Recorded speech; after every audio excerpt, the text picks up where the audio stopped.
Hi, I'm John Webster, Curator at RHS Garden Rosemoor. And although we're still in winter, there's still so many things to come and see in the garden. We've got lots of big Daphne boulas. On a warm winter's day, the scent just wafts across the garden. We've got trees and shrubs with lovely bark and stems.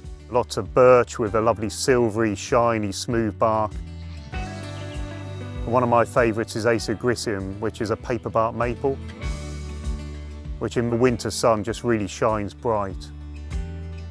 We've got lots of these beautiful mature conifers. There's one called Pinus sylvestris charm tree blue, which has lovely orange peeling bark and these lovely sort of bluey green needles, which is an amazing thing to see.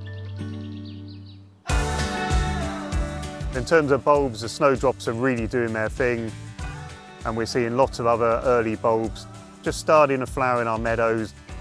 Give it another few weeks and that'll be an amazing display of yellow.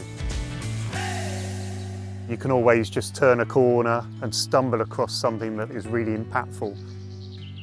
So we hope to see you at RHS Garden Rosemoor soon.